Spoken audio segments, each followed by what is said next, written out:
नमस्कार, आप देख रहे हैं हमारी खास पेशकश लीगल हेल्पलाइन। मैं हूं आपके साथ अक्षय।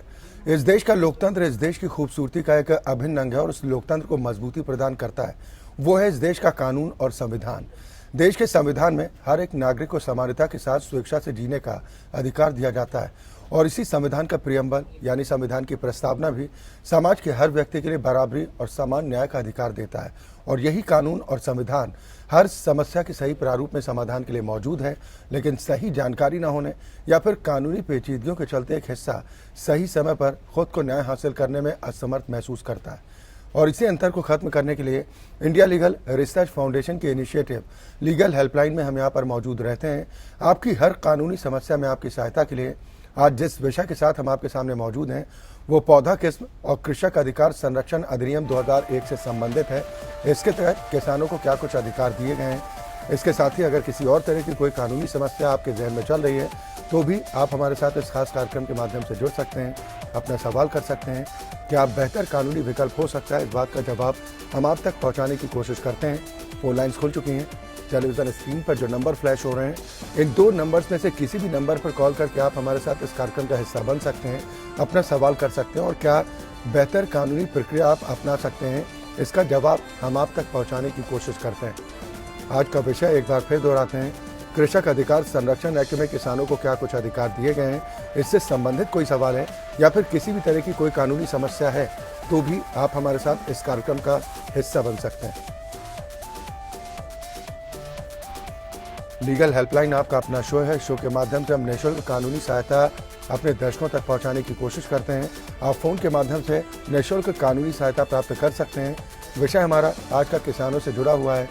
पौधा किस्म और कृषक अधिकार संरक्षण अधिनियम 2001 के तहत किसानों को क्या कुछ अधिकार हासिल हैं। इससे संबंधित कोई सवाल है तो भी आप हमारे साथ जुड़ सकते हैं या फिर किसी भी तरह की कोई कानूनी समस्या है तो आप हमारे साथ इस कार्यक्रम का हिस्सा बन सकते हैं।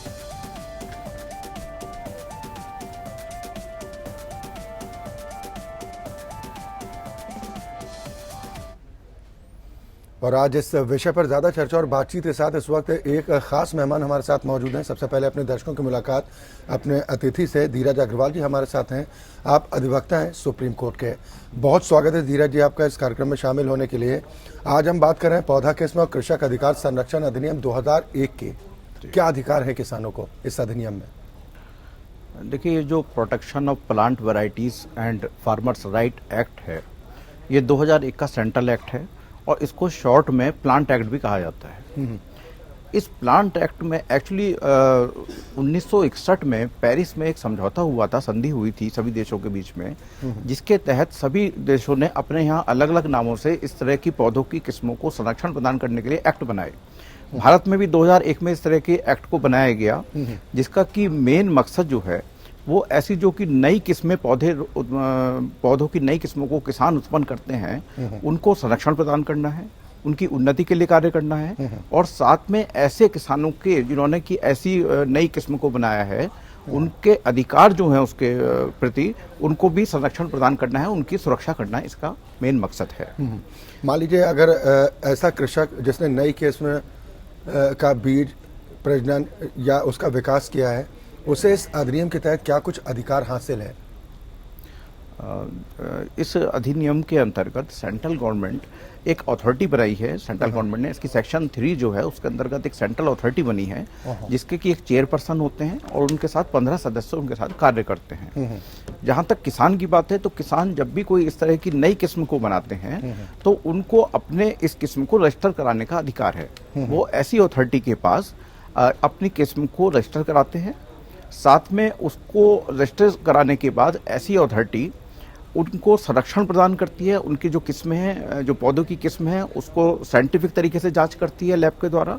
अपने जो कृषक उनके अनुसंधान अधिकारी हैं उनके द्वारा उसकी चेकिंग की जाती है और उसके उपरांत उसको रजिस्टर करने का प्रोसेस स्टार्ट किया जाता है। किसान को इसके अंतर्गत एक एप्लीकेशन देनी होती है। उस एप्लीकेशन में 3 महीने का टाइम होता है। यदि किसी को कोई ऑब्जेक्शन है तो उसका पहले पब्लिकेशन होगा और किसी को ऑब्जेक्शन है तो 3 महीने के अंदर वो ऑब्जेक्शन उसमें फाइल कर सकता है। यदि कोई ऑब्जेक्शन नहीं आता या ऑब्जेक्शन को ओवररूल्ड कर दिया जाता है तो किसान को ऐसी अपने जो किस्म है उसके लिए लाइसेंस प्राप्त करने का अधिकार है। अथॉरिटी इस तरह के किसान को एक लाइसेंस प्रदान करती है जिसकी कि जो छोटे पौधे हैं उनकी जो लाइसेंस अवधि है वो 6 साल से लेकर 15 साल है, और जो बड़े पौधे हैं, जो बड़े पेड़ हैं, उनकी यदि कोई नई किस्म बनाई जाती है जेनेटिक तरीके से, तो उसको संरक्षण प्रदान करने के लिए जो लाइसेंस दिया जाता है उसकी अवधि 9 साल से लेकर 18 साल तक के बीच में उनको प्रदान की जाती है। जी, पेटेंट किसानों के पास ही होता है इसका? देखिए, पेटेंट वर्ड जो है वो इस जगह हम यूज नहीं कर सकते। मुझे याद है अभी 2017 में एक केस हुआ था कावेरी, दिल्ली हाई कोर्ट में। तो दिल्ली हाई कोर्ट ने भी ये कहा था कि जो भी इस एक्ट के अंतर्गत संरक्षित हैं या जिनको लाइसेंस प्रदान किया गया है वो पेटेंट नहीं माना जा सकता। पेटेंट इंटरनेशनल कानून है, यदि उनको पेटेंट चाहिए तो पेटेंट जो है वो उनको पेटेंट कानून के अंतर्गत ही उनको रजिस्टर कराना होगा। इसी चीज को 2018 में सुप्रीम कोर्ट ने भी हाई कोर्ट के ऑर्डर को स्टे करने से मना कर दिया है। तो कृषि वैज्ञानिकों की भूमिका को किस तरीके से देखते हैं? और क्योंकि जो जिस उद्देश्य की बात आप कर रहे हैं ये एक बेहतर उद्देश्य था ताकि जो नई पौध है उसका विकास हो पाए और कहीं ना कहीं किसानों में इस बात को लेकर जागरूकता बढ़े कि क्या प्रजातियां हो सकती हैं, किस तरह से उसको आगे बढ़ाया जा सकता है। तो इसमें कृषि वैज्ञानिकों की भूमिका को कितना महत्वपूर्ण आप देखते हैं? देखिए, ये जो सेंट्रल गवर्नमेंट के अंदर एक अथॉरिटी बनाई गई है, इस अथॉरिटी का जो हेडक्वार्टर है वो पूसा इंस्टीट्यूट दिल्ली के अंदर है, जो कि कृषि के लिए जाना जाता है। कृषि वैज्ञानिक हैं, उनके लिए वो पूरा एरिया दिया गया है। मैंने खुद देखा है, वो बहुत बड़ा अंदर से है, जो कि कृषि वैज्ञानिक इस तरह के नई किस्मों को खुद भी उत्पन्न करते हैं और ऐसे किसानों को प्रोत्साहित भी करते हैं कि वो इस तरह के किसान जो है इस तरह की किस्मों को उत्पन्न करें। जहाँ तक देश की पूरी बात है तो मैं जो किसान भाई है उनके लिए एक वेबसाइट है, वो नोट करेंगे तो ज़्यादा अच्छा होगा। जी जी, plantauthority.gov.in, ये इस अथॉरिटी की वेबसाइट है। इस वेबसाइट में ऑनलाइन भी आवेदन किए जा सकते हैं और उसके द्वारा जो प्रोसेस है वो अडॉप्ट किया जा सकता है। ऑनलाइन भी वो उसको चेक कर सकते हैं कि हमारी जो एप्लीकेशन है उसका स्टेटस क्या है। जहाँ तक वैज्ञानिकों की बात है तो वैज्ञानिकों के लिए सरकार ने भी बहुत सारे सुविधाएं प्रदान की हैं जो कि किसानों को उनको आगे बढ़ाने के लिए प्रदान की गई हैं, जिसमें कि एम किसान एक मोबाइल ऐप है, वो भी उसको डाउनलोड कर सकते हैं। और जो वैज्ञानिक हैं वो कृषि केंद्रों के द्वारा पूरे भारत में किसानों की हर तरह की जो परेशानियां हैं उनको दूर करने के लिए कार्यरत हैं। चलिए, एक दर्शक हमारे साथ जुड़ गए हैं, जवाहर सिंह जी। उनका सवाल सबसे पहले ले लेते हैं और इसके बाद इस विषय पर और भी तमाम चीज़ों को आपसे समझने का प्रयास करेंगे। बहुत स्वागत है जवाहर जी, क्या परेशानी है, सवाल कीजिए। चलिए, शायद संपर्क टूट गया है। इसरार अहमद अंसारी साहब भी हमारे साथ जुड़ गए हैं लखनऊ से। आप अधिवक्ता हैं इलाहाबाद हाईकोर्ट के लखनऊ बेंच के। बहुत स्वागत है आपका। आप कैसे परिभाषित करेंगे पौधा किस्म और कृषक अधिकार संरक्षण अधिनियम 2001 को, और इसमें किसानों को जो अधिकार दिए गए हैं, क्या आपको लग रहा है कि किसान उन अधिकारों के प्रति जागरूक भी हैं? मैं उपेंद्र बोल रहा हूँ। माफी चाहूंगा उपेंद्र जी, आप कैसे डिफाइन करेंगे? जी जी जी, ये कृषक अधिकार संरक्षण एक्ट जो है जी, ये किसानों को बहुत ही बेनिफिशियरी है सर। इससे फायदा क्या है, जो आम बागवान हैं उन्होंने अपने बागों में विभिन्न तरह की प्रजातियों के आम पैदा कर रहे हैं जी, लेकिन अब कॉमर्शियल जो वैरायटीज है, दशहरी, लंगड़ा, चौसा जो है जी, उन्हीं की वक्त है, उन्हीं की डिमांड भी है, उन्हीं का जो है लोगों में चलन भी है, खाने का भी और बेचने का भी। तो ये जो वैरायटीज थी वो लुप्त होती चली जा रही जी। इसलिए सरकार ने इस पे ध्यान दिया कि जो पुरानी ट्रेडिशनल वैरायटीज हैं इनको हम कैसे संरक्षण करें, इसलिए ये कानून लाने की जरूरत पड़ी।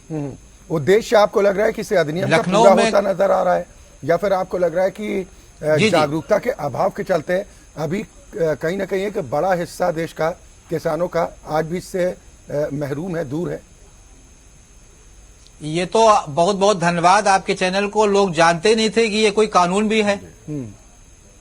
आम बागवान नहीं जानता था ये कानून है जी। चूंकि हम लोग बागवान हैं, हम लोग जुड़े हुए हैं इससे, इसलिए इसको हम जानते थे कि ये जो प्रोडक्शन आया है और ये कानून जो आया बहुत अच्छा है। लखनऊ में रहमान खेड़ा जो मैंगो रिसर्च सेंटर है जी, केंद्रीय उपोषण बागवानी संस्थान, इसके डायरेक्टर शैलेंद्र राजन जी हैं।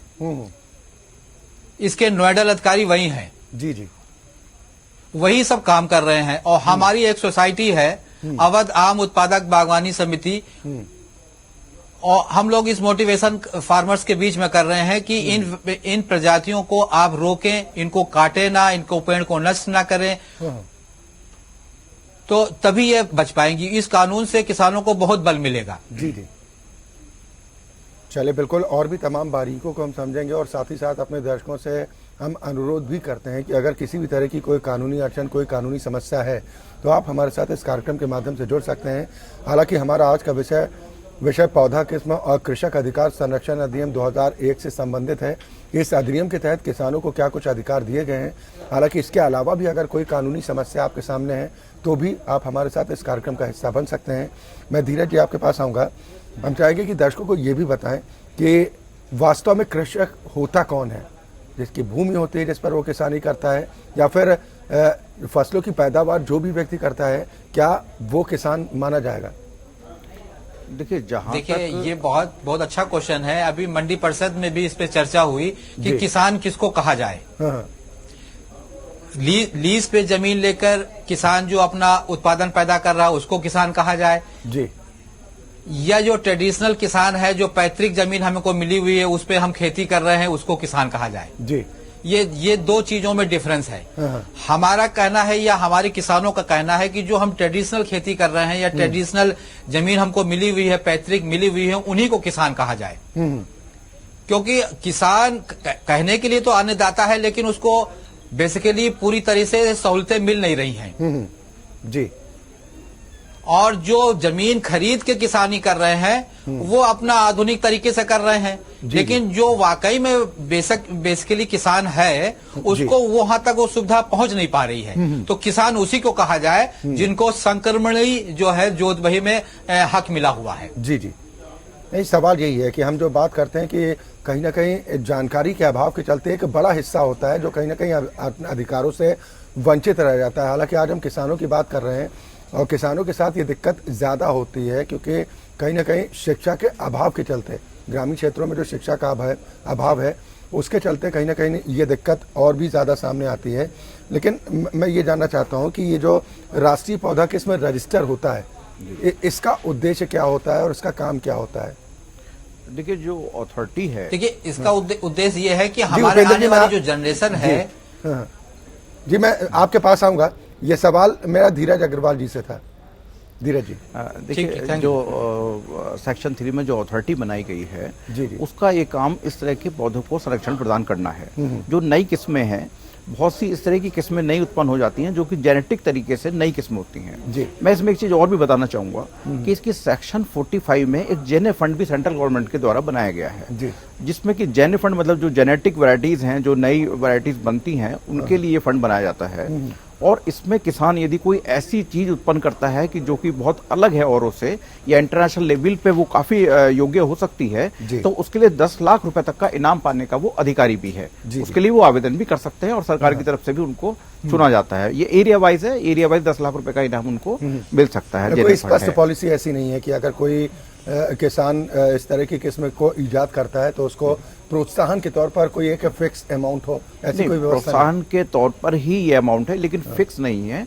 10 लाख रुपए तक का उसको मिल सकता है जी। लेकिन ये चॉइस गवर्नमेंट की है कि वो किस तरह की वैरायटी पे इस तरह का हर साल या हर 6 महीने में जो भी उनका टाइम पीरियड है उसमें वो किसको देना चाहेगी। इस तरह के 5 अलग अलग जोन है, 5 अलग अलग जोनों में 10-10 लाख रुपए का इनाम दिया जाता है, जिसको कि जेने फंड के नाम से जाना जाता है। और किसानों को इसकी जानकारी अभी नहीं है, उनको होनी चाहिए। मैंने आपको साइट भी बताई है कि plantauthority.gov.in, किसान यदि इस पे जाते हैं तो उस पर पूरी जानकारी इस एक्ट के बारे में भी दी गई है और जेने फंड के बारे में भी एक कॉलम उसमें दिया गया है जहाँ पे वो अप्लाई कर सकते हैं। अनिल जी एक दर्शक हमारे साथ हरियाणा से जुड़ गए हैं, बहुत स्वागत है अनिल जी, अपना सवाल कीजिए। अनिल जी आवाज पहुंच रही है आप तक?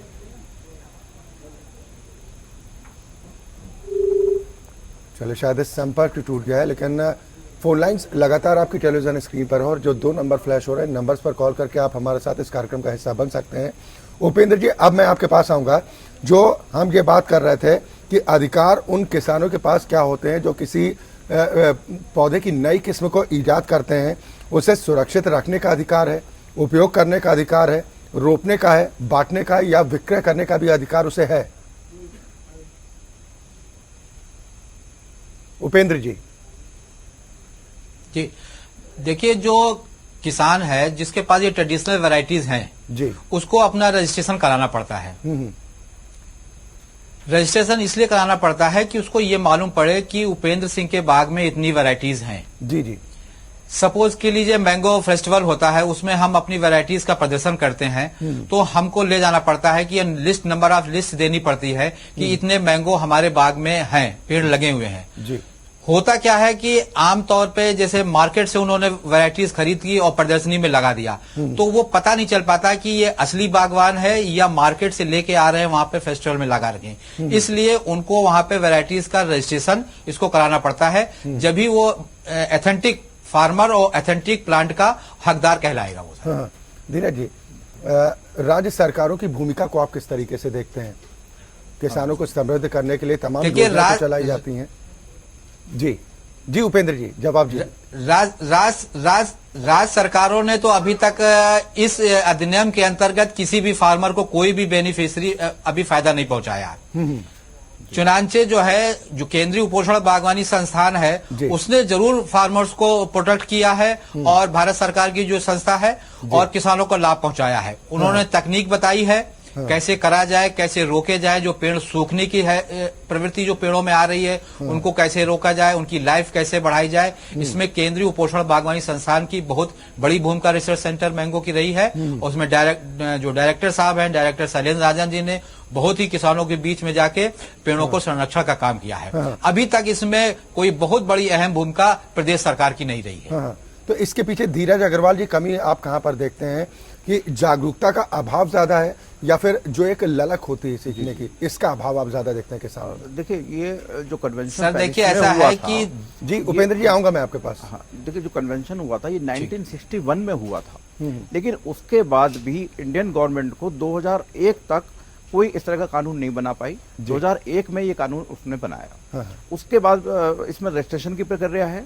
उसके बाद अब हम देखते हैं कि यदि कोई रजिस्ट्रार के कोई लाइसेंस नहीं देता रजिस्ट्रार किसी को, तो वो यदि उससे पीड़ित है तो उसके लिए एक ट्रिब्यूनल का प्रावधान भी 2010 में एक रूल बनाया गया सेंट्रल गवर्नमेंट की तरफ से कि जिसमें कि ट्रिब्यूनल के बारे में कहा गया कि एक ट्रिब्यूनल होगा और जिसके तहत उसकी ये शक्तियां होंगी कि वो जो रजिस्ट्रार है उसके अपील को सुन सके उसकी चीज को। लेकिन मैं देखता हूं कि अभी तक भी इस तरह का ट्रिब्यूनल नहीं बनाया गया है और यहां तक कह दिया गया है कि जो बौद्धिक संपदा अधिकार ट्रिब्यूनल है, जो कि इंटेलेक्चुअल प्रॉपर्टी का ट्रिब्यूनल है, वो ही इसके अधिकारों को देख सकता है। जी। तो अभी इसके लिए किसानों के लिए ट्रिब्यूनल तक नहीं बनाया गया है। और जहां तक इसके अपील की बात है तो अभी जो इन जनरल हम देखते हैं कि रजिस्ट्रार के ऑर्डर के प्रति केवल हाई कोर्ट में रिट के अंदर ही आम आदमी जो है वो इसको लगा रहा है और वहीं से इस तरह के ऑर्डर्स प्राप्त कर पा रहा है। माफी चाहूंगा, बीच में रोक रहा हूँ, एक दर्शक हमारे साथ जुड़ गए, उनका सवाल पहले ले लेते हैं। मध्य प्रदेश से माया जी हमारे साथ हैं, बहुत स्वागत है माया जी, अपना सवाल कीजिए, क्या परेशानी? हेलो जी माया जी, सवाल कीजिए। हाँ सर, हेलो जी माया जी, आपकी आवाज हम तक पहुंच रही है, आप सवाल कीजिए। हाँ, क्या परेशानी? हाँ मेरा तलाक हो गया है गाँव तौर से। जी। हेलो जी जी, सवाल कीजिए माया जी। हाँ, मेरा तलाक हो गया है पंच से द्वारा से। जी। मेरी 4 गुड़िया है, मुझे सलाह चाहिए। मुझे एक गुड़िया मेरे पास है, 3 गुड़िया उनके पास है। हाँ।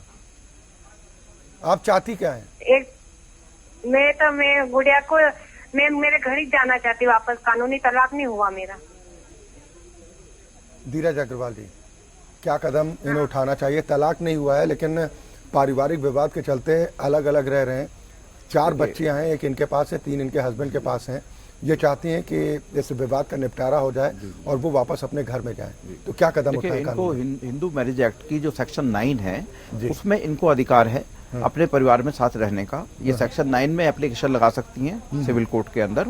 और वहाँ पर जो फैमिली कोर्ट हैं आजकल, सिविल कोर्ट फैमिली कोर्ट का नाम दिया हुआ है, जी जी। तो सब जगह सभी डिस्ट्रिक्ट में फैमिली कोर्ट हैं, तो फैमिली कोर्ट में ये सेक्शन 9 की एप्लीकेशन मूव करें कि मुझे इस तरह से परिवार में रहने की अनुमति दी जाए और मैं परिवार में रहना चाहती हूँ, मेरा तलाक नहीं हुआ है। पूरी जो भी फैक्ट्स हैं उनके लिखने के बाद कोर्ट्स दूसरी पार्टी को समन करेगी और जो भी परिस्थितियाँ होंगी, जो भी तथ्य होंगे, उनके आधार पर इनके फेवर में ऑर्डर करेगी। हाँ। अगर मान लीजिए कोई निष्कर्ष नहीं निकल पाता है, अगर मान लीजिए कि बातचीत सफल नहीं हो पाती है, उस दिशा में अगर वो अपने हस्बैंड के घर में रहने का अधिकार चाहती हैं, अपने बच्चों के बीच में रहने का, तो ये पॉसिबिलिटी है? देखिए, ये उनके पास पूरा अधिकार है, वो उनका घर है, वो उसके घर में रह सकती हैं, वो किसी तरह से भी उनको नहीं निकाला जा सकता। और यदि कोई भी वायलेंस होता है तो डोमेस्टिक वायलेंस एक्ट के अंतर्गत वो उसमें उनको सजा भी दिलवा सकती हैं, ऐसे अपने पति को या उनके रिश्तेदारों को। डोमेस्टिक वायलेंस एक्ट के भी उनका केस पड़ सकता है, साथ में महिला थाने में भी वो इसकी शिकायत कर सकती है। रख रखाव का जो खर्च होगा, बच्चों का जो पालन पोषण का जिम्मा होगा, उसकी भागीदारी होगी हस्बैंड की? जी, वो डोमेस्टिक वायलेंस एक्ट में ही कोर्ट ऑर्डर करती है, जिसमें कि पति को इस तरह का गुजारा भत्ता अपनी पत्नी को देना होगा। चलिए, बिल्कुल उम्मीद करते हैं माया जी, जो आपका सवाल था उसका वाजिब उत्तर आप तक जरूर पहुंचा होगा। और जो धीरज अग्रवाल जी ने आपको अभी तरीका बताया, वो तरीका आप आजमाती हैं तो आपको इस समस्या से छुटकारा जरूर मिलेगा। फिलहाल बहुत शुक्रिया हमारे साथ जुड़ने के लिए। हम अपने दर्शकों से भी अपील करते हैं कि दरअसल जानकारी के अभाव के चलते एक बड़ा हिस्सा इंसाफ से दूर रह जाता है, और इसी अभाव को दूर करने के मकसद से रोजाना हम आपके बीच में मौजूद रहते हैं। आज हम पौधा किस्म और कृषक अधिकार संरक्षण अधिनियम 2001 के तहत किसानों को मिले अधिकारों पर चर्चा कर रहे हैं। इसके अलावा भी कोई कानूनी समस्या है तो भी आप हमारे साथ इस कार्यक्रम के माध्यम से जुड़ सकते हैं। मैं उपेंद्र सिंह जी आपके पास आऊँगा। आपको लग रहा है कि कृषि अनुसंधान केंद्रों की जो कमी है, ये एक बड़ी समस्या के तौर पर है देश में? इसका काफी नुकसान होता है किसानों को? बिल्कुल आप सही कह रहे हैं कि तकनीकी ज्ञान अभी फार्मर्स को नहीं है। और रिसर्च सेंटर जो मैंगो रिसर्च सेंटर लखनऊ में है, वो कहीं तक किसानों के बीच में जाकर ये तकनीकी ज्ञान किसानों को दे रहा है। जी, हेलो। जी जी जी, आप कुछ कहना चाह रहे थे धीरज? देखिए, इस एक्ट के अंतर्गत एक बहुत ही महत्वपूर्ण पार्ट है इसका जो चैप्टर 10 है, वो इसमें दंड का प्रावधान भी करता है।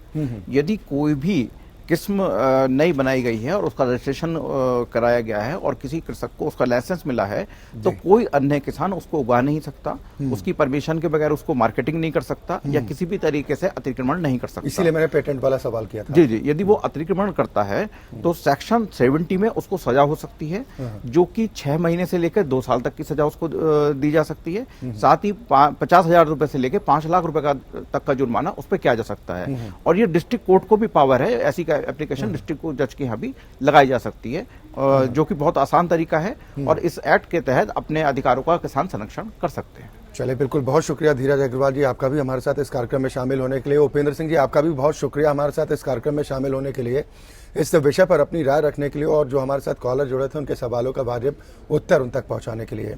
दरअसल कानून तो हर समस्या के सही प्रारूप में समाधान के लिए मौजूद होता है, लेकिन जानकारी के अभाव के चलते एक बड़ा हिस्सा, एक बड़ी आबादी इंसाफ की दहलीज से दूर रह जाते हैं। और इस अभाव को दूर करने के मकसद से रोजाना हम आपके बीच मौजूद रहते हैं एक नए विषय के साथ। फिलहाल हमारी आज की खास पेशकश में इतना ही, लेकिन APN न्यूज में खबरों का सिलसिला लगातार जारी।